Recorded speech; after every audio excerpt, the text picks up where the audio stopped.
বাংলাদেশ দলের Asia cup অভিযান শেষ হয়ে গেছে আরো দুদিন আগে।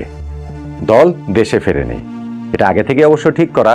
বাংলাদেশ যদি এশিয়া কাপের গ্রুপ পর্ব পেরিয়ে সুপার 4 পর্বে যেতে চায় তাহলে টুর্নামেন্ট শেষ করেও দল ইউএইতে থেকে যাবে, কেননা 2 তারিখ থেকে 2রা অক্টোবর থেকে আফগানিস্তানের বিপক্ষে বাংলাদেশের সিরিজ। তো আমরা সুপার 4-এ গিয়েছি, আমরা ফাইনালে যেতে পারিনি, তারপরেও আমাদের টিমটা ইউএইতে এখন থেকে গিয়েছে। আমাদের দলের ক্রিকেটাররা 16 জন ক্রিকেটার যারা এশিয়া কাপের স্কোয়াডে ছিলেন তারা এখন কি করছেন? ইউএইতে রিল্যাক্স সময় কাটাচ্ছেন, কেউ কেউ পরিবার নিয়ে গিয়েছেন, তাদের সঙ্গে সময় কাটাচ্ছেন, ঘোরাঘুরি করছেন, শপিং টপিং করছেন, করুন, আমার এটাতে কোনো আপত্তির জায়গা নেই। ক্রিকেটের মধ্যে তারা ছিলেন, টানা ক্রিকেটের মধ্যে ছিলেন, তখন আবার আরেকটা সিরিজ সামনে আমাদের রয়েছে, এই মাঝখানের সময়টা রিল্যাক্স সময় কাটানোটা তারা আসলে ডিজার্ভ করেন, এইটা তারা আসলে করতেই পারেন। বৃহস্পতিবার আফগানিস্তানের বিপক্ষে সিরিজের ঠিক আগে নিশ্চিতভাবে আমাদের টিম ম্যানেজমেন্ট যারা রয়েছে, কোচিং স্টাফ থেকে শুরু করে, তারা আবার টিমকে যখন অনুশীলনে নিয়ে আসা প্রয়োজন, আমাদের স্ট্র্যাটেজিক জায়গাগুলো, আমাদের অনুশীলনের যে ট্রেনিংয়ে যে টুকটাক যে কারেকশনের ব্যাপারগুলো, সেগুলো আসলে তারা করবেনি। আমার যেটা প্রশ্নের জায়গা সেটা হচ্ছে এশিয়া কাপের পর এই আফগানিস্তানের বিপক্ষে যে টি-20 সিরিজটা আমরা প্রথমে খেলবো, তারপর ওয়ানডে সিরিজ, এই টি-20 সিরিজের জন্য বাংলাদেশের স্কোয়াড কোনটা? এশিয়া কাপে যে 16 জন খেলেছেন সেই 16 জনই কি আমাদের স্কোয়াড, নাকি আমাদের স্কোয়াডটাতে আফগানিস্তানের বিপক্ষে সিরিজটাতে অন্য একটা স্কোয়াড হবে? অন্য স্কোয়াড মানে তো অন্য 16 জন হবে না, বা অন্য 15 জন হবে না। পরিবর্তনের কিছু জায়গাগুলো আসলে থাকবে কিনা, যদি পরিবর্তনের জায়গাগুলো থাকে তাহলে সেই ডিসিশনটা 2 দিন পেরিয়ে যাওয়ার পর, আমি যখন এই ভিডিওটা করছি তখন পর্যন্ত সেই ডিসিশনটা নেওয়া হয়নি কেন? যারা এই আফগানিস্তানের বিপক্ষে সিরিজটাতে থাকবেন না তারা এই ন্যাশনাল টিমে বাংলাদেশ ক্রিকেট বোর্ডের ন্যাশনাল টিমের সঙ্গে বাংলাদেশ ক্রিকেট বোর্ডের খরচে জায়গা এই সময়টা যে আসলে থেকে যাচ্ছেন, এইটা আসলে কিভাবে থাকছেন?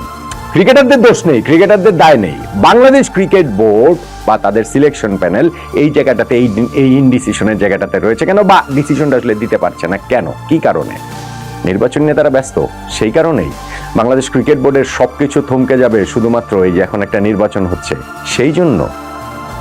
দেখেন, আফগানিস্তানের বিপক্ষে সিরিজের কিছু কিছু জায়গায় ডিসিশন নেওয়ার ডেফিনেটলি রয়েছে, সিলেকশন প্যানেলের সেই ডিসিশন নেওয়ার উচিত বলে আমি মনে করি, আলোচনার অন্তত পক্ষে জায়গা রয়েছে। আমরা সিলেকশন প্যানেলে সবচেয়ে বড় যে খবরটা আজকে পেয়েছি সেটা হচ্ছে কি আব্দুর রাজ্জাক রাজ, যিনি 2021 সালের জানুয়ারি থেকে গত প্রায় 4.5 বছর ধরে ন্যাশনাল টিমের এই সিলেকশন প্যানেলের সঙ্গে রয়েছেন, তিনি পদত্যাগ করেছেন। তিনি আজকে ঘোষণা দিয়েছেন, মানে পদত্যাগপত্র জমা দিয়েছেন যে বাংলাদেশ ক্রিকেট টিমের এই ন্যাশনাল সিলেক্টর তিনি আর থাকবেন না। কেন থাকবেন না?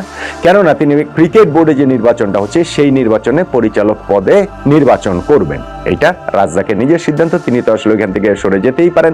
তাও ভাগ্য ভালো লাস্ট বোর্ড মিটিং এ হাসিবুল হোসেন শান্তকে ন্যাশনাল সিলেক্টর হিসেবে ইনক্লুড করা হয়েছে, ফলে লিপু ভাই এখন আবার একা হয়ে যাননি চিফ সিলেক্টর যিনি, তো তার সিলেকশন প্যানেলে অন্তত তিনি আরো একজনকে এখন পাচ্ছেন। কিন্তু সেই সিলেকশন প্যানেল কি বসতে পেরেছে?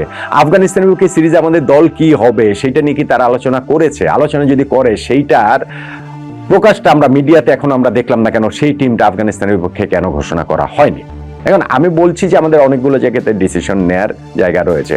আমাদের ডিসিশন নেয়ার জায়গা রয়েছে, প্রথমত লিটন কুমার দাস এই সিরিজটা খেলতে পারবেন কি পারবেন না। তিনি ভারতের বিপক্ষে ম্যাচটাতে শেষ পর্যন্ত খেলবেনি, ইনজুরি কাটিয়ে খেলতে পারেননি। পাকিস্তানের বিপক্ষে ম্যাচটাতে খেলবেনি, শেষ সময় পর্যন্ত তার জন্য অপেক্ষা, খেলতে পারেননি। ফলে এখন একটা সময় আছে বটে, আগামী বৃহস্পতিবার থেকে সিরিজটা শুরু হবে, বাট স্টিল লিটন দাসের শারীরিক অবস্থাটা কি, তার ফিটনেসের অবস্থা কি, তিনি খেলতে পারবেন কি পারবেন না, এইটা নাম্বার 1 ক্লিয়ার হওয়া উচিত সিলেকশন প্যানেল থেকে শুরু করে সবারই। আমাদের এইখানটাতে লিটন খেলতে পারুন কিংবা না পারুন, ডেজিগনেটেড ভাইস ক্যাপ্টেন হিসেবে, আর লিটন খেলতে না পারলে তো ক্যাপ্টেন হিসেবে আরেকজনের নাম ঘোষণা করতে হবে, সেটা জাকের আলী অনেকেও হতে পারেন। জাকের আলী অনেককে ক্যাপ্টেন্সি দেওয়ার পরে যেটা হয়েছে বা যেই প্রক্রিয়াতে দেওয়া হয়েছে এশিয়া কাপে, সেটা পুরো ব্লান্ডারাস ছিল, কিন্তু সেইটার কারেকশনের জন্য আফগানিস্তানের বিপক্ষে সিরিজে ওই ডিসিশনটাও তো ক্রিকেট বোর্ডের বা সিলেকশন প্যানেলের আগে ভাগে নেওয়ার কথা, নেওয়া উচিত, সেইটাও কিন্তু আমরা এখন পর্যন্ত দেখতে পাইনি। নাম্বার 3 ডিসিশন নেওয়ার আছে, ইনফ্যাক্ট জাকের আলী অনিকের স্কোয়াডের জায়গাটাই আসলে ঠিক কিনা বা নিশ্চিত কিনা, আমরা কি তাকে নিয়ে এগোবো কিনা। এইবারের এশিয়া কাপে তার যে পারফরমেন্স অ্যাজ এ ব্যাটসম্যান হিসেবে, সেই পারফরমেন্সটা কিন্তু সত্যিকার অর্থে তার দলে জায়গা পাওয়াটাকে একটা প্রশ্নবিদ্ধ করে তুলেছে। সো জাকেরকে নিয়েই আমরা এগোবো কিনা সেই ডিসিশনটাও আমাদের টিম ম্যানেজমেন্টের এইখানটাতে নিতে হবে, অবশ্যই নিতে হবে।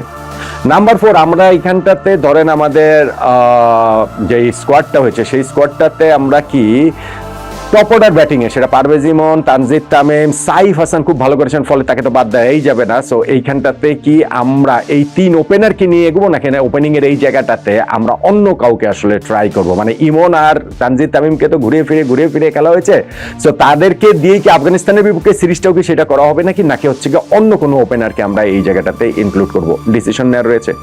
নাম্বার 5 ডিসিশন নেওয়ার রয়েছে যে আমাদের 16 সদস্যের স্কোয়াডে প্রপার মিডল অর্ডার ব্যাটসম্যান ছিলেন একজন, কেবল একজন, শুধুমাত্র একজন, তাওহিদ হৃদয়।